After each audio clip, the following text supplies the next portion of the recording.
Bullying, टीजिंग या फिर ragging. ये सुनने में तो शब्द बड़े छोटे से लगते हैं, लेकिन इनका असर कभी कभी स्टूडेंट्स के दिमाग पर इतना गहरा पड़ जाता है कि स्टूडेंट बहुत ही गलत स्टेप उठाने पर भी मजबूर हो जाते हैं। तो ये वाला जो प्रॉब्लम है, ये प्रॉब्लम स्टूडेंट्स की इतनी बड़ी प्रॉब्लम है, जिस प्रॉब्लम को कई बार स्टूडेंट डिस्कस तक नहीं कर पाते।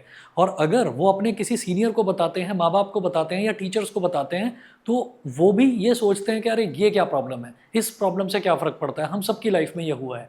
लेकिन ये जो हमारा चैनल है, इस चैनल पर हम ये कोशिश कर रहे हैं कि स्टूडेंट्स को अगर किसी भी तरीके की बुलिंग से रिलेटेड प्रॉब्लम हो या कैसी भी प्रॉब्लम हो, वो अपनी प्रॉब्लम को खुलकर हमारे सामने रखे। हम उसमें एक अच्छा सॉल्यूशन, एक पॉजिटिव सॉल्यूशन देने की पूरी भरपूर कोशिश करेंगे। अगर मैं शुरुआत करता हूँ, तो शुरुआत से अगर हम देखें तो कोई भी स्टूडेंट का अगर एडमिशन होता है किसी नए स्कूल में, कॉलेज में, इंस्टीट्यूट में या यूनिवर्सिटी में, कहीं पर भी अगर स्टूडेंट जाता है, तो स्टूडेंट उस जगह के लिए नया तो होता ही है। जब वो उस जगह के लिए नया होता है, तो जो एग्जिस्टिंग स्टूडेंट्स हैं वहाँ पर, इनफैक्ट कभी कभी तो जो पुराना स्टाफ है वो तक, भाई हर स्टूडेंट है, कोई नया बच्चा है, किसी के बाल अलग हैं, किसी का चेहरा अलग है, किसी की बॉडी शेप अलग है, तो उस चीज़ को लेकर लोग नाम बिगाड़ने लगते हैं बच्चों को टीज़ करने लगते हैं, बुलिंग करने लगते हैं उनके साथ में।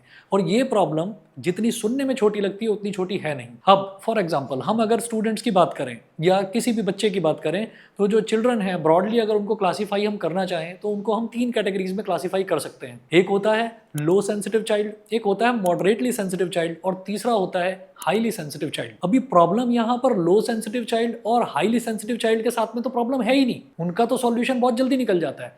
फॉर एग्जाम्पल अगर मैं बात करता हूँ लो सेंसिटिव चाइल्ड की, तो लो सेंसिटिव चाइल्ड एक वो चाइल्ड हो गया कि अगर उसकी आप टीजिंग कर रहे हैं, बुलिंग कर रहे हैं, उस पर कोई फर्क ही नहीं पड़ रहा है। उसने सुना, इधर से निकाल दिया, हाँ ठीक है, कोई फर्क नहीं पड़ता है, तुम्हें जो बोलना है वो बोलो।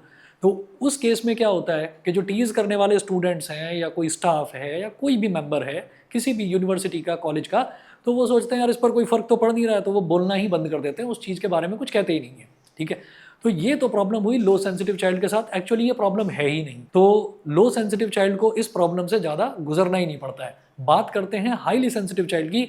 हाईली सेंसिटिव चाइल्ड जो है उसके साथ में क्या है कि अगर किसी ने कुछ बोला, वो एकदम से भड़क गया, एकदम से उसने जवाब दिया कि कैसे मेरे को ऐसे कैसे बोल दिया, हिम्मत कैसे हुई ऐसे बोलने की। अब या तो वो उस चीज़ को खुद सॉल्व करेगा कि मैं देखता हूँ कैसे बोलता है, और या फिर वो क्या करेगा, या फिर वो किसी सीनियर को, टीचर को, या इनफैक्ट कई बार तो प्रिंसिपल, डायरेक्टर तक को कंप्लेंट कर देता है। तो जब इस तरीके के जो चिल्ड्रन होते हैं, जो हाईली सेंसिटिव होते हैं, जो एकदम से भड़कते हैं, एकदम से उस चीज़ का सॉल्यूशन भी निकाल लेते हैं, तो उनके साथ में प्रॉब्लम नहीं आती है। अटकता है जैसे हर जगह मिडिल क्लास आदमी पिसता है, ऐसे ही उसी तरह से यहाँ पर भी स्टूडेंट्स में भी मॉडरेटली सेंसिटिव चाइल्ड जो है उसके साथ सबसे बड़ी प्रॉब्लम आती है। प्रॉब्लम ये है कि वो कोशिश करता है कि मैं इस चीज़ को भुला दूँ।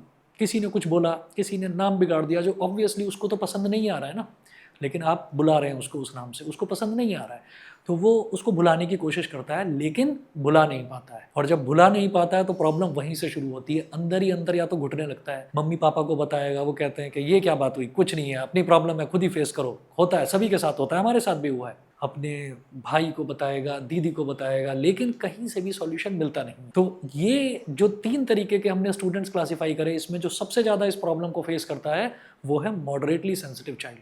अब इसका असर कहाँ कहाँ पर आता है। अब ये जो प्रॉब्लम थी, इस प्रॉब्लम का असर कहाँ कहाँ पर आता है। इस प्रॉब्लम का असर, सबसे पहला असर आता है उसके एकेडमिक परफॉर्मेंस पर। बच्चा कंसंट्रेट नहीं कर पा रहा है पढ़ाई पर, पढ़ने के लिए गया है स्कूल में, लेकिन पढ़ाई ढंग से कर नहीं पा रहा है। दूसरा असर जो है वो आता है उसकी पूरी पर्सनैलिटी पर।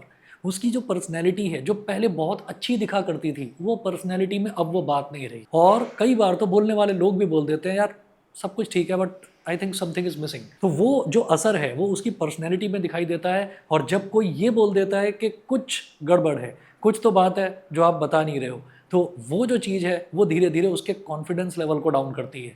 तो हकलाने लगता है, बोलते हुए हड़बड़ाने लगता है, हाथ कांपने लगते हैं। तो ये छोटी छोटी प्रॉब्लम्स जो हैं, ये छोटी छोटी प्रॉब्लम्स किस तरह से बड़ा रूप ले लेती हैं और किस तरह से वो अंदर ही अंदर बच्चा डिप्रेशन की एक स्टेट में जाने लगता है, इस चीज़ के बारे में बुली करने वाले स्टूडेंट को या स्टाफ को पता भी नहीं होता कि वो सामने वाले स्टूडेंट का कितना नुकसान कर रहे हैं। तो इस वजह से बच्चे का सेल्फ एस्टीम गिर जाता है, खुद की नज़रों में बच्चा उठ नहीं पाता, एक सेल्फ रिस्पेक्ट नाम की चीज़ होती है वो भी खराब हो जाती है। और इस सब चीज़ से आगे बच्चे का जो करियर है, करियर तक पर असर आता है। बच्चा इंटरव्यू देने से घबराने लगता है, बच्चा लोगों के बीच में बैठने से, बात करने से, इन सब चीज़ों से घबराने लगता है। तो ये जो प्रॉब्लम्स है ना, ये प्रॉब्लम्स सुनने में भले ही छोटी लगती हूँ, लेकिन हैं बहुत बड़ी। और हमारी यही कोशिश रहेगी कि हम जितना अच्छे से अच्छा सॉल्यूशन इसका प्रोवाइड करा पाएँ, उतना अच्छा सॉल्यूशन प्रोवाइड कराएं। चलिए तो अब जरा इसके सॉल्यूशन की बात करते हैं।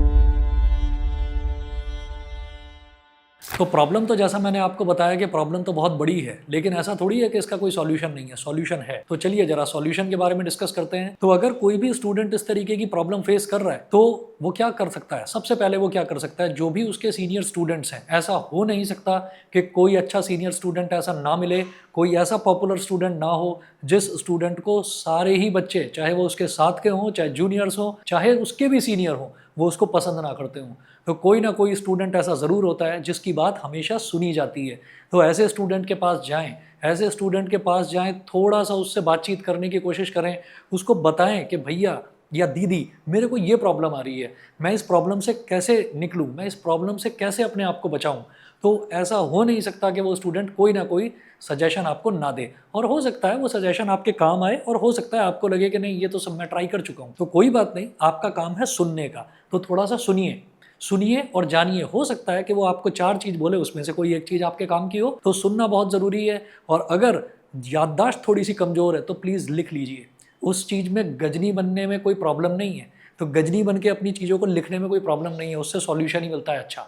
चलिए, ये तो हुई स्टूडेंट की बात, किसी सीनियर स्टूडेंट की बात। अगर सीनियर स्टूडेंट से आपको लगता है कि सारी चीज़ों का सॉल्यूशन मुझे नहीं मिल पा रहा है, तो ठीक है ना, कोई ना कोई एक ऐसा फेवरेट टीचर भी ज़रूर होगा हर स्कूल में, हर कॉलेज में, यूनिवर्सिटी में, जिसको सब लोग पसंद करते हैं। उस टीचर के पास जाइए। अगर टीचर को आपकी बात लग गई या समझ में आ गई तो वो टीचर ज़रूर आपकी मदद करेगा। और कई टीचर्स तो मैंने खुद अपनी लाइफ में देखे हैं कि कई टीचर्स तो ऐसे होते हैं जो 4 कदम आगे बढ़कर स्टूडेंट्स की मदद करना चाहते हैं, लेकिन स्टूडेंट्स अपनी बात ही नहीं बताते। तो अपनी बात बताना तो बेहद ज़रूरी है ना।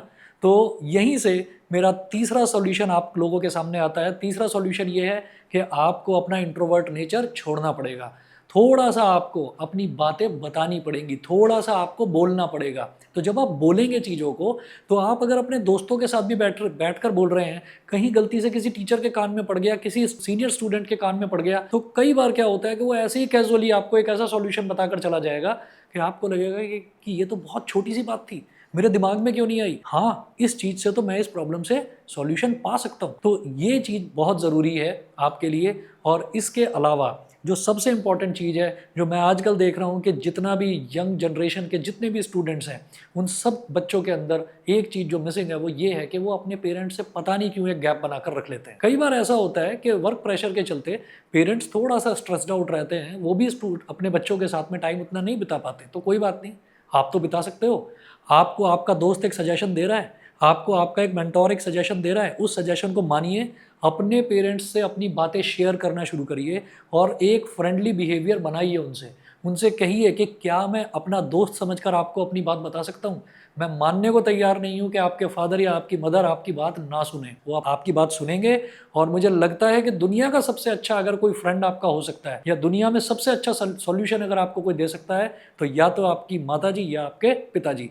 तो जरा उनसे आप थोड़ा दोस्ती बढ़ाकर रखिए। इन्हीं सॉल्यूशंस के साथ में, इन्हीं सजेशंस के साथ में मैं अपनी वीडियो को यहीं पर समाप्त करता हूं। और मैं आपसे उम्मीद करूंगा कि आपको मेरे ये सजेशंस जरूर पसंद आए होंगे। अगर आपको उसके बावजूद भी कोई और प्रॉब्लम फेस हो तो आप डेफिनेटली हमको बताइए। We will be there to help you in every possible situation. Thank you so much, thanks for watching, and please don't forget to like, comment and subscribe to our channel. Thank you.